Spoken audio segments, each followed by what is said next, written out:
A narcissist wants you to believe they are very powerful and nothing can affect them, but that's not true. Did you know the ancient Stoics had a special trick that helped them stay calm amid chaos and not let people like these upset them? It's like having an invisible shield that keeps you safe from others' bad vibes. And it's not just old wisdom. It can really change your life today.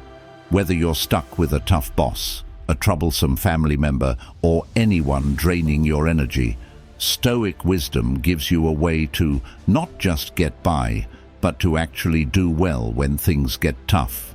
We're going to explore how to use this Stoic advice to live a peaceful, strong, and free life. So, if negative people have ever brought you down, or if you're looking for peace in a busy world, you're in the right spot. Let's start this adventure using Stoic wisdom to keep calm no matter what. Please watch this whole video without skipping. If you're watching, you're not like most people. You're special. Now prove it by watching all of it. This concept focuses on making our own rules about how much we let others, like narcissists, upset our calm.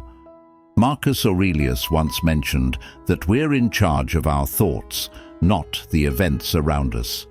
Get this, and you'll be tougher. This tip is really handy when facing a narcissist. It shows us that our true power doesn't come from attempting to change them or what they do, which usually isn't possible, but from our choices in how we respond and handle the situation. When it comes to narcissists, what we can really manage is how we react, our feelings, and how much of our thoughts we let them occupy. This is hard, especially when our emotions are intense and the narcissist plays a big role in our life, whether as a family member, partner, or co-worker. Seneca also shares wisdom that supports this idea. We suffer more in our imagination than in reality. A lot of the stress and worry we feel around narcissists is made worse by our own fears and what we think they might do or say next. By using Seneca's advice, we can tell the difference between the real effect of their actions and the extra stress we add in our heads. This doesn't make the difficulties caused by a narcissist seem less important. It actually gives us the power to take back control over our thoughts by concentrating on what's happening now instead of imagining the worst possibilities. Let's simplify this idea. Picture yourself carrying a backpack every day. Each negative moment, every manipulative attempt, and each mean word from the narcissist puts a stone in this backpack. It's heavy, tiring, and slows you down. What Stoicism shows us is that we can choose not to let these stones be added. We might not be able to change the narcissist, but we can change how we react to what they do. To lessen their impact on us, we need to decide to focus our attention elsewhere. This means making an effort to think about and do things that make us happy and bring us peace. It involves setting limits for ourselves, both in how we feel and how we physically interact with them. This could mean spending less time with the narcissist, talking to them in ways that don't let them upset us, or sometimes cutting off contact completely. It's crucial to recognize the emotional strain involved in this journey. Embracing Stoicism doesn't mean hiding our emotions. It's about acknowledging, understanding, and then deciding how to move forward wisely. When you're dealing with a narcissistic family member, the challenge isn't just about handling a difficult person. It's about coming to terms with not having the supportive, loving relationship you deserve. It's similar to grieving, and it's vital to allow yourself to experience this process. Seek therapy, find comfort in creative activities like writing or painting, and depend on supportive friends or groups. These actions aren't just about escaping negativity, but about healing and growing. Stoicism teaches us to concentrate on our inner citadel, our personal space of calm and strength. By reducing the narcissist's influence in our lives, We're not ignoring them out of bitterness. We're choosing to put our mental and emotional health first. We're deciding that our peace is most important and that we won't let anyone shake it. It's okay to feel pain, to mourn, and to look for support. The key is that you're moving towards being a healthier, happier you, with a reinforced inner sanctuary that no outside turmoil can penetrate.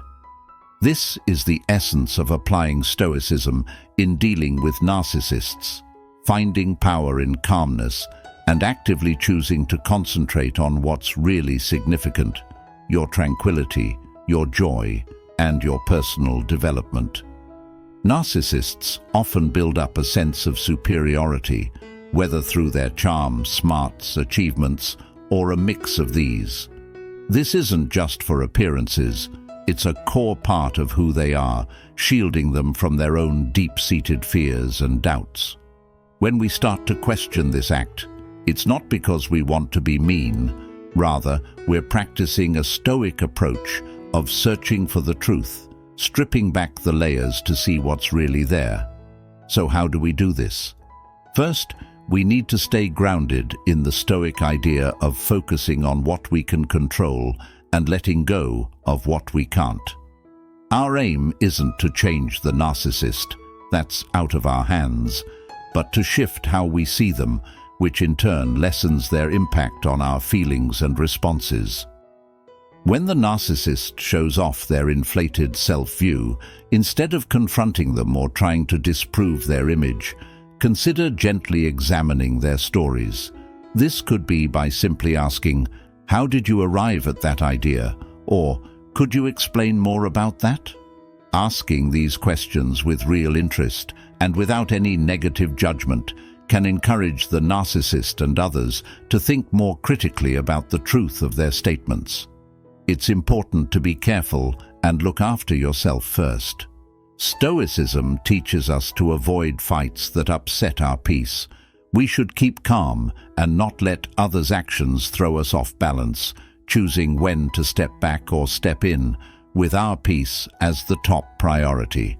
By being calmly curious, you're not attacking the narcissist's view of themselves, but encouraging both of you to seek the truth.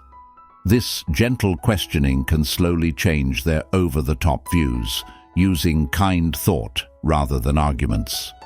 This way, you'll find they have less effect on you, helping you see things and them more clearly. This approach is like the Stoic idea of staying alert and aware of our thoughts and actions. Keeping this awareness helps us deal with the narcissist smartly and kindly, sticking to our calm pursuit. Questioning the narcissist's perfect image with less importance on them is about finding truth kindly and without fighting. It's about softly showing what's real, following Stoic principles of wisdom and fairness.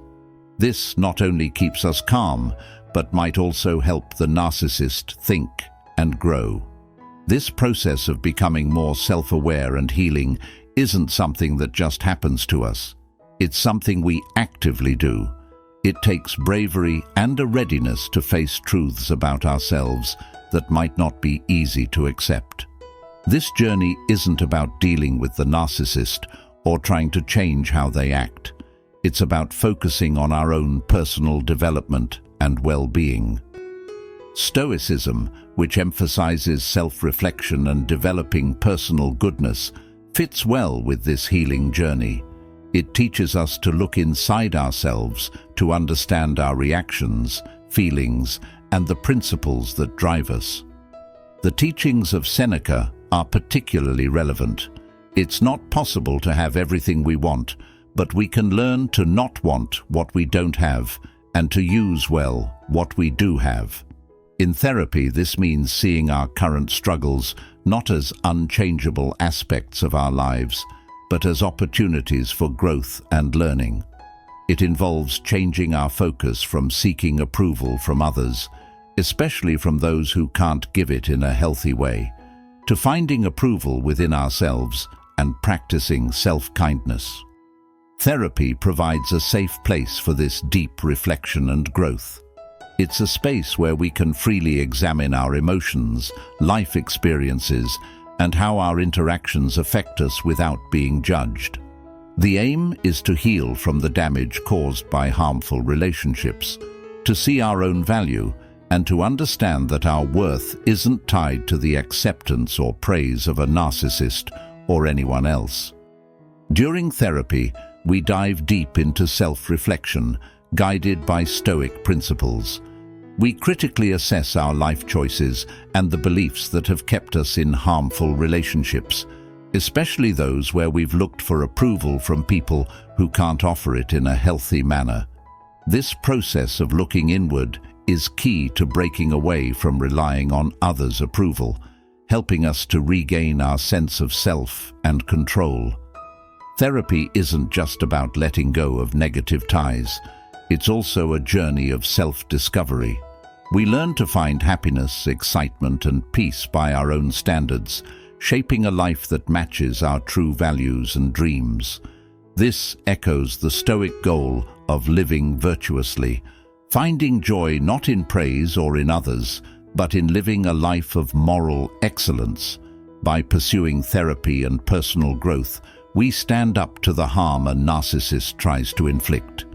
It's our way of saying we are more than just characters in their story. We have the courage and insight to write our own narrative.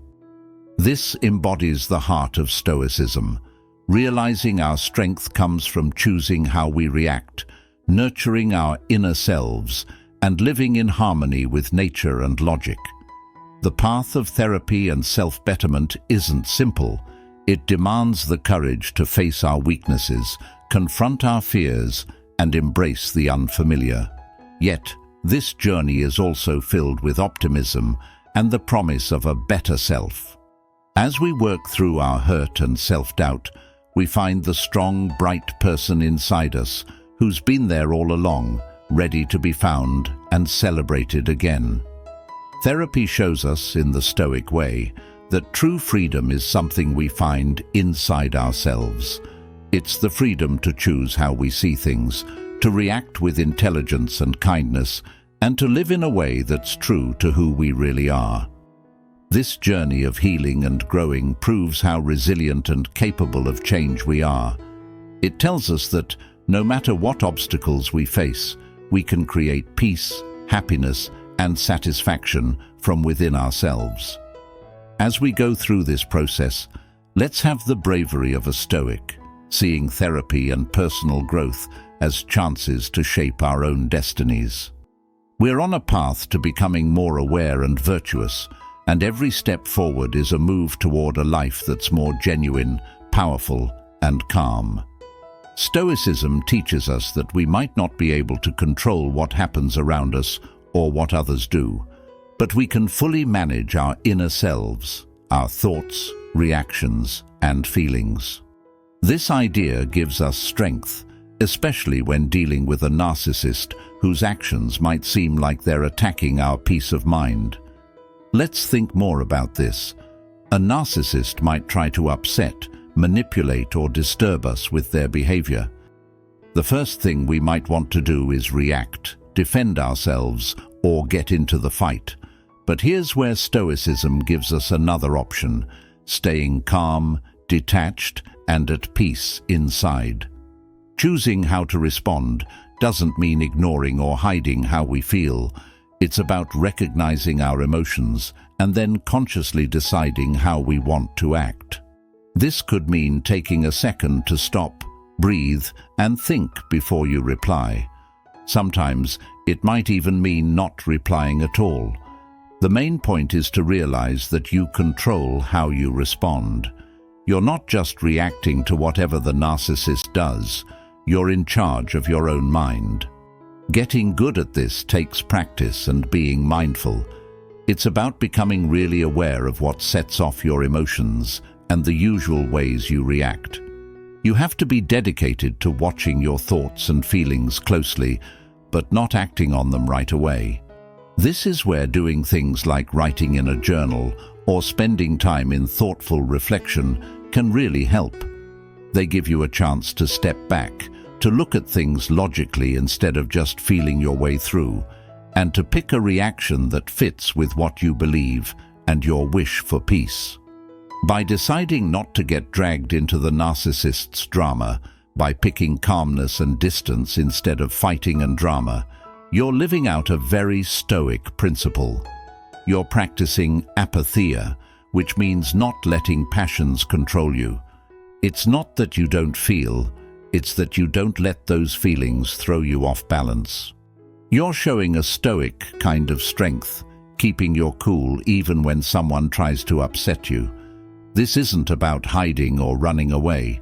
It's a conscious choice to say, I'm in control of my inner world. What you do can't shake me unless I let it. This is about standing up for yourself, taking back your control, and focusing on your own health and happiness. By following this approach, we not only shield ourselves from the harmful effects of a narcissist's actions, but also grow in self-awareness and toughness. We learn to move through life calmly and confidently, secure in the knowledge that our inner calm can't be disturbed. This freedom, the ability to choose our reactions to the world, to live by our own rules, and to keep our peace in any situation, is the greatest freedom of all. Let's remember, we have the ability to guard our minds, to decide how we react, and to live with grace, peace, and strength. This isn't just about dealing with difficult people, it's a guide for living a mindful and honorable life.